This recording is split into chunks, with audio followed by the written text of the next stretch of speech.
Hello friends, welcome to my channel. இன்றைக்கி நம்ம என்ன பார்க்க போகிறோன்னா ஒரு டின்னர் ஸ்பெஷல் தான், வெஜ் டின்னர் ஸ்பெஷலு.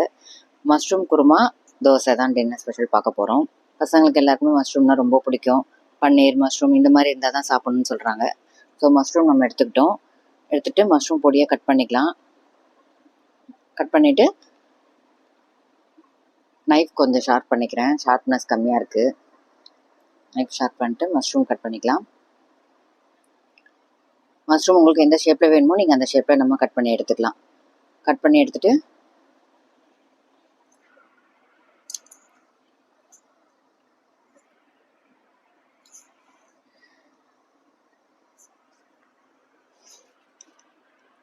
எடுத்துக்கலாம்.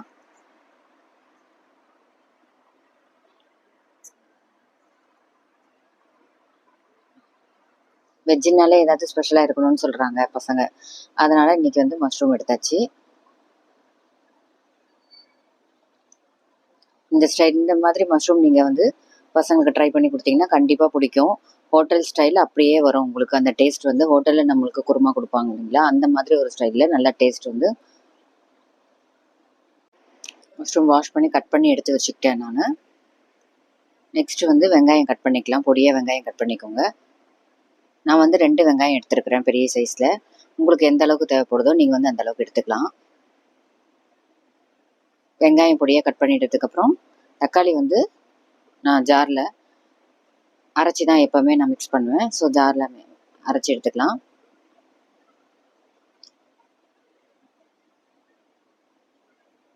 பசங்களுக்கு இந்த மாதிரி செஞ்சு கொடுத்தீங்கன்னா ரொம்பவே பிடிக்கும், விரும்பி மறுபடியும் கேட்பாங்க. இந்த மாதிரி ஒரு தடவை நீங்கள் ட்ரை பண்ணி பாருங்கள்.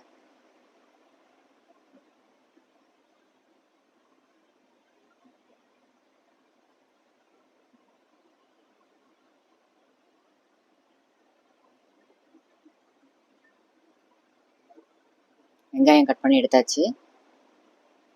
அடுத்து தக்காளி கட் பண்ணிக்கலாம்.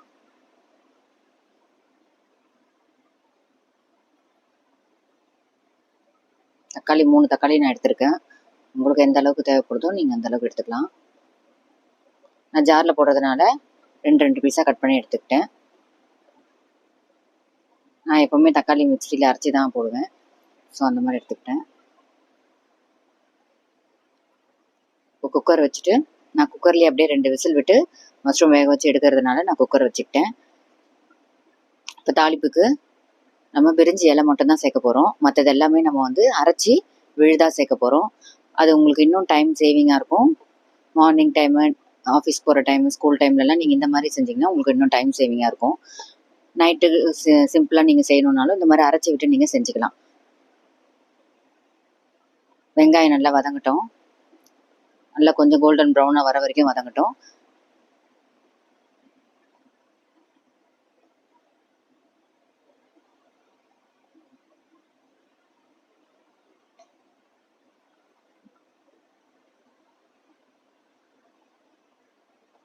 மஷ்ரூம் நீங்கள் விரும்பி சாப்பிட்றதா இருந்தால் இந்த மாதிரி ஒரு தடவை செஞ்சு பாருங்கள், கண்டிப்பாக உங்களுக்கு பிடிக்கும்.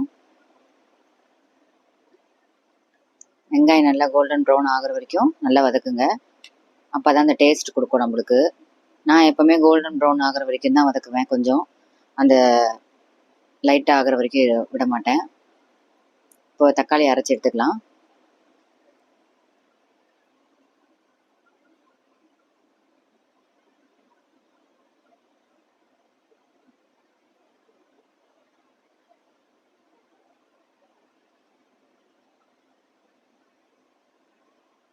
நான் வந்து இதில் இஞ்சி பூண்டு சேர்த்துக்கல. உங்களுக்கு தேவைப்பட்டால் நீங்கள் வந்து இஞ்சி பூண்டு விழுது சேர்த்துக்கலாம்.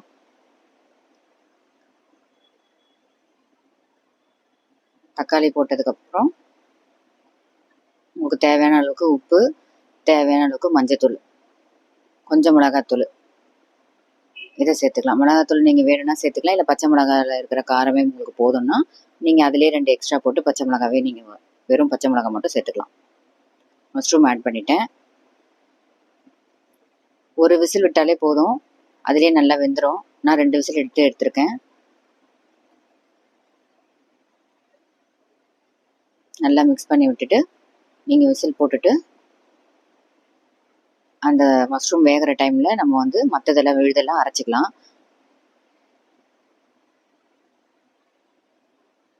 நான் 1/2 ஸ்பூன் மிளகாத்தூள் தான் ஆட் பண்ணியிருக்கேன். உங்கள் காரத்துக்கு தேவைக்கேற்ற நீங்கள் ஆட் பண்ணிக்கலாம். மிளகாத்தூள் கம்மியாக ஆட் பண்ணுறதுனால உங்களுக்கு வந்து ஒயிட் குருமா மாதிரி தான் உங்களுக்கு கிடைக்கும். மிளகாத்தூள் அதிகமாக ஆட் பண்ணிங்கன்னா உங்களுக்கு கலர் சேஞ்ச் ஆகிடும். ஸோ அதனால் நான் பச்சை மிளகால காரத்தை ஆட் பண்ணிக்கிட்டேன்.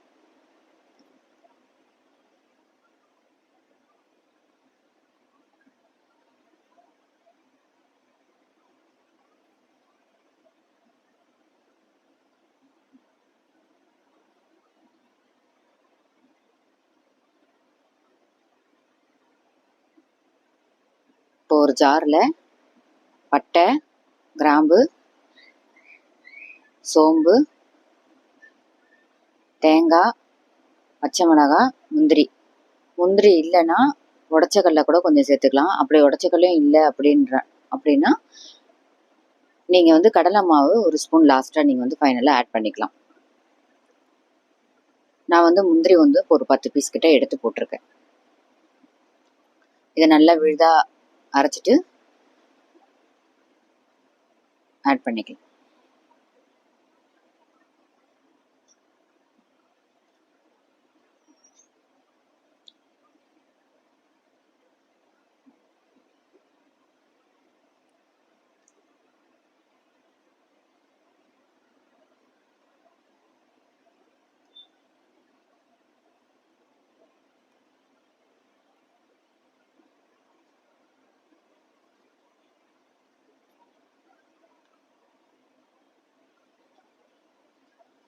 இப்போ மஷ்ரூம் வந்து வெந்துருச்சு.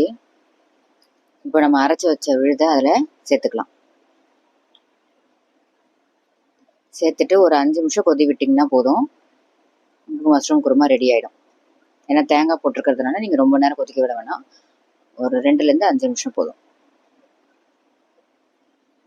இந்த மாதிரி நீங்கள் அரைச்சி விட்டு செய்யும் போது உங்களுக்கு கிரேவி அதிகமாகவும் கிடைக்கும், நம்ம நிறையாவும் யூஸ் பண்ணலாம்.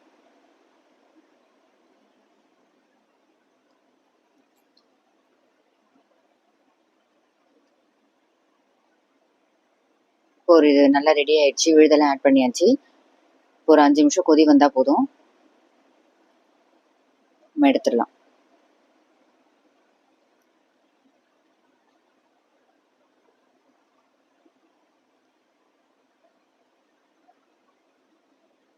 ரெடி ஆயிடுச்சு, எடுத்துடலாம். இப்போ தோசை சுட ஆரம்பிச்சிடலாம்.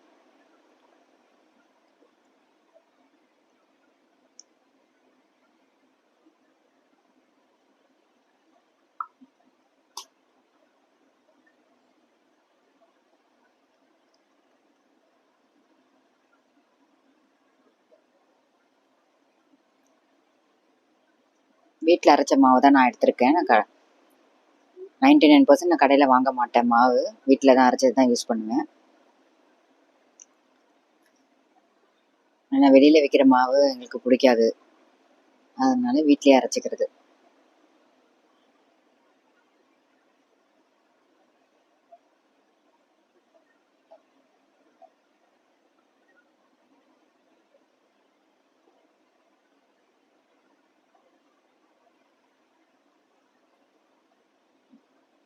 மஷ்ரூம் குருமா ரெடி ஆயிடுச்சு. எப்படி இருக்குது பாருங்கள், நல்லாயிருக்கு. டிஃபனுக்கு ஒரு சூப்பரான ஒரு ரெசிபி. நீங்களும் செஞ்சு பாருங்கள், எப்படி இருக்குன்னு சொல்லுங்கள். இதே மெத்தடில் ஒரு தடவை செஞ்சு பாருங்கள். கண்டிப்பாக உங்களுக்கு ஹோட்டலில் இருக்கிற ஸ்டைல் அப்படியே வரும், அந்த டேஸ்ட்டு. தோசை ஊற்றியாச்சு.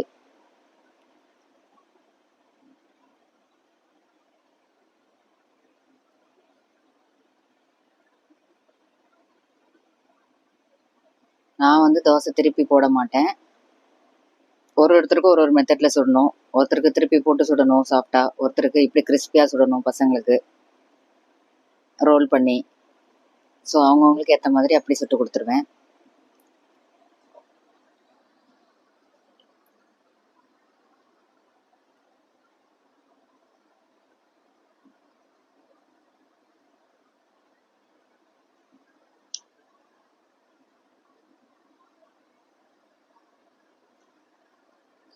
தோசை ரெடி ஆயிடுச்சு.